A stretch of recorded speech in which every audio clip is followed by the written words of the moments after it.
What we're going to do now, just before we have a coffee break, is we're going to have a short panel discussion and maybe an opportunity for people to pose some questions. We're just picking the theme. The theme that's running through almost every presentation is the theme of collaboration and the collaboration between industry and academia. So we're going to ask 4 of our speakers to come up, but that doesn't preclude anybody else from engaging. So I'm going to ask Sean McCarthy, Ian Collins, John Shaw and Declan Troy from Tagus to come up, and we'll just have a little bit of a discussion on the whole theme of collaboration between industry and academia. And obviously maybe the guys will kick it off, but hopefully we'll get some participation. So, anybody want to kick off on collaboration between industry and academia, and maybe what are the opportunities, what are the barriers? If you guys want to sit down.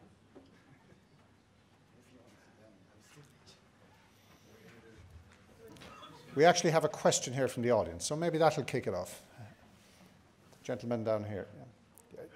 We've heard a lot this morning about the industry side and the academic side from the research point of view, but obviously one of the main components and business components of the academic side is education. So I'd like to ask the panel, do they have any contribution to make to education of researchers and innovators?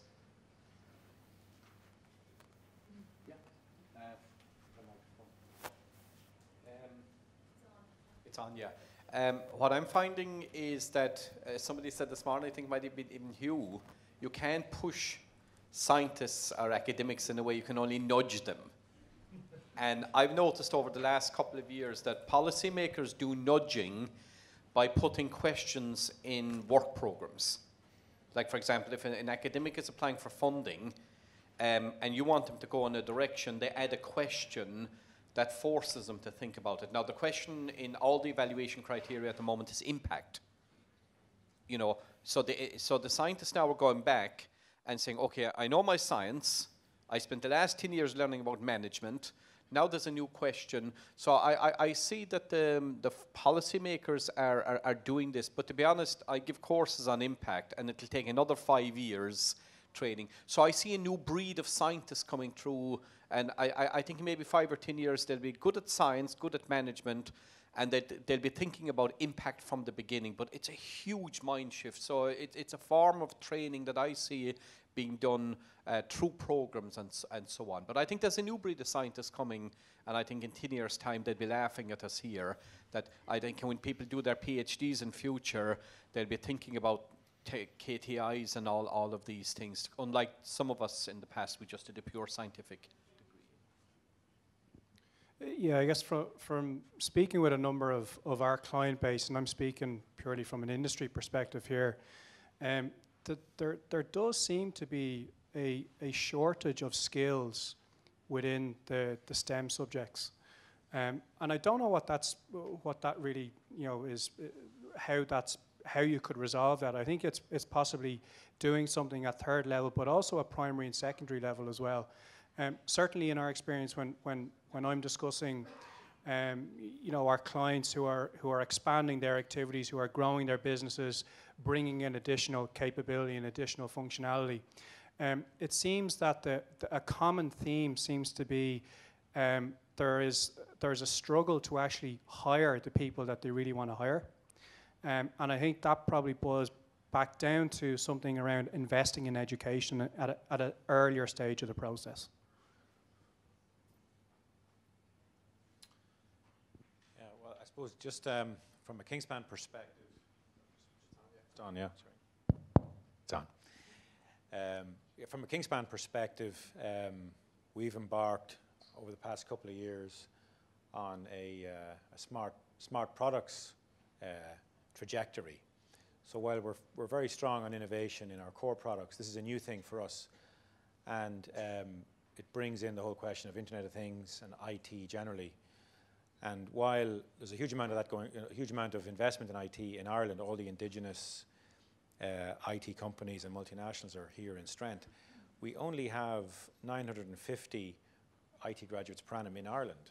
So of the, whatever the total number is of graduates per annum, 50,000 or so, a very small percentage are IT. And if you take STEM altogether, it's about 15% of the total. So Ireland has a slight disconnect, I think, in our alignment of industry demand for innovators and graduates, you know, the volume of graduates, and then that's before we even talk about the caliber of particular individual graduates. So I think there's something there, there's a tuning needed, and I think that's something we can learn about from looking at Finland and Germany and other countries that seem to have cracked this ahead of us.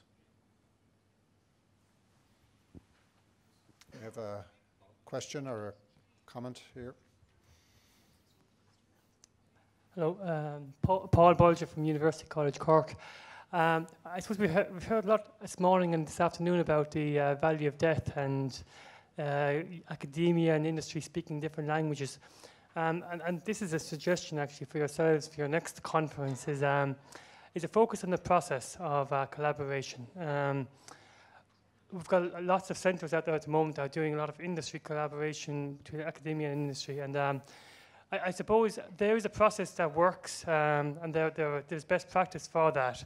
And there's a sense of maybe that this is all out there already. There are a lot of good companies and good academics doing this, but we don't really know what they're doing. What is it that works well, and what doesn't work well in the kind of academic industry collaboration? You know, so I'd like to see a lot more around the kind of the best case studies around best practice, and suggestions in terms of, you know, when companies start to engage with academia, kind of, you know, there must be kind of a process that they can follow to ensure that both parties get the best out of that particular relationship. Yeah, I actually think you've hit the nail on the head there. I think there was very much a common theme throughout a lot of the presentations throughout the day around you've academia here, you've industry here. There's clearly a divide here. Surely the purpose of conferences like this should be to help try and bridge that gap. But it just seems to me that there's a hell of a lot more people in academia who are trying to put themselves forward as opposed to industry. You have obviously the likes of Kingspan and various others who are here today, but I agree with you. I think there should be more case studies around how that collaboration process works, because then those success stories will actually help entice other businesses to engage with universities on a more regular basis. Getting back to the European side, I think this is one advantage of European projects. You get into a consortium at the beginning and it's all ambitious, and then you find that people are not agreeing with each other. Some guy told me one of the big things he got from European projects was how not to collaborate. You know, sometimes you might be in a couple of projects and one works excellent, one is bad, and so on. And if you look at the people who are very successful over the years, they always work with people that they've developed a trust with. And then if they go out, there's one professor in Maastricht, I meet thousands of people, but every now and then you come across some guy that really clicks. And he said his strategy for European programs was about impressing his peers and impressing the people he worked with. Not the commission, not anybody else, he said. So he said, over the years, I've built up this fantastic network of people that I can work with and trust with. So if he went, that's collaboration, but he was an old guy. So if that kind of systematic thinking can be brought into younger people, and you know yourself, Paul, when you're in projects, you can get some terrible projects, but the ones that work is where this kind of trust and bonding goes. So it's not a random act. And if you look at the projects that are funded, a lot of them spun off from old networks, you know, and I think, but it's not systematic yet, and I think that's the good question, Paul. You know. Okay. Just if I were to just throw something out there, I mean, again, trying to bridge the gap, and I think Intertrade Ireland have an interesting, you know, programs where you're bringing graduates, you know, from industry and training them up, and also that happens with Marie Curie, you know, and there are various programs. But I just wonder, do people in academia need to live in the shoes of industry more and vice versa during their careers?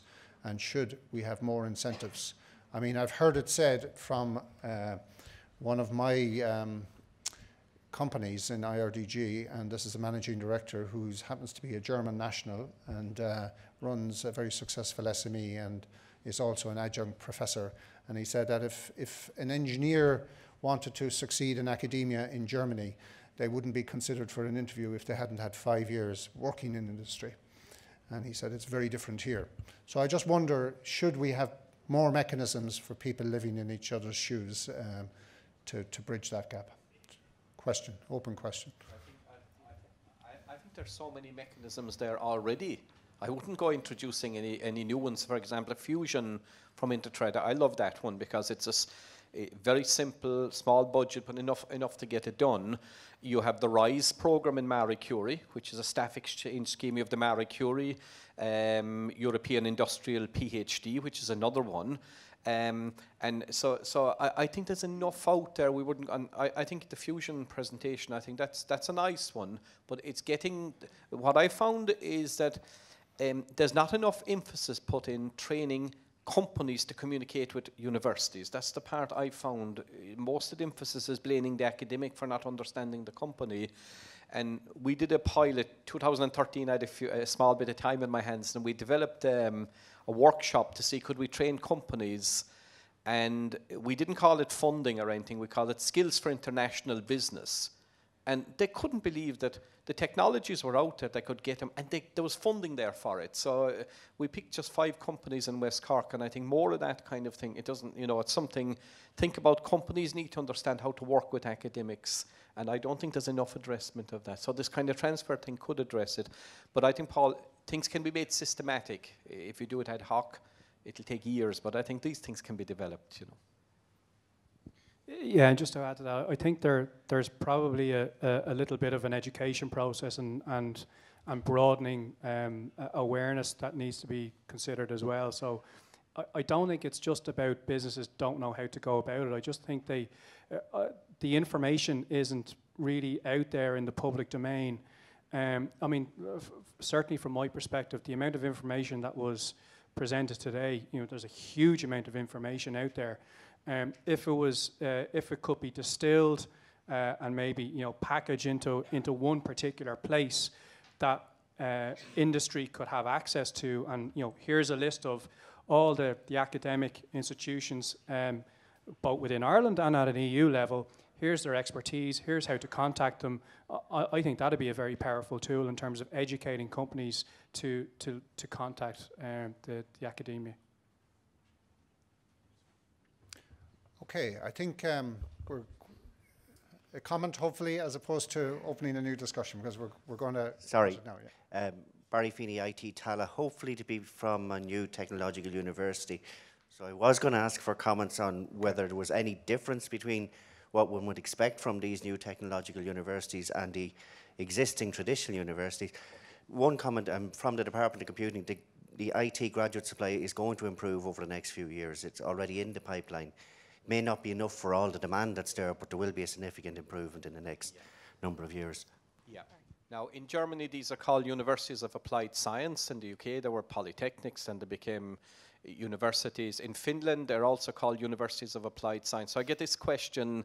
We give courses in universities and in these technological universities, and I use the TRL scale to explain the difference. Like, universities are more TRL 1, 2, 3, and they're very comfortable there, 4, but these technological universities are more TRL 3, 4, 5, 6, and when I put up the slides and they said, that's exactly where we are, and I think if you use that TRL scale, you can clearly show the difference between the two, and I think the challenge for the technological universities would be to more 5, 6, 7. Wow. Then you'll have a niche, and I think in the universities, like we see Cork and UCC and CIT work together on that scale. So I think that kind of model thinking is, you see, when you're communicating with politicians and the powers that be, you need a simple model, and that's a kind of an accepted international model. And that would be my way of clearly explaining the difference between the two, and the need for the two of them, I think we're also, we're also in a situation where we've got a huge array of talent, both in the business sphere and in the academic sphere. Bridging that gap is obviously something we need to do. There's a number of companies that are beginning to have a clusteral effect in terms of their ability to interact directly with certain universities and academic institutions. And I think the more we actually showcase that success, the more you're going to see increased collaboration going on in the state of Ireland. Okay, I think we'll wrap up the discussion there. So this is your last coffee break. We have 3 really good presentations coming up after the break, back here at 3:15. We'll also have the draw for the innovation books before the next session, so drop your cards in at the IRDG desk. Thank you.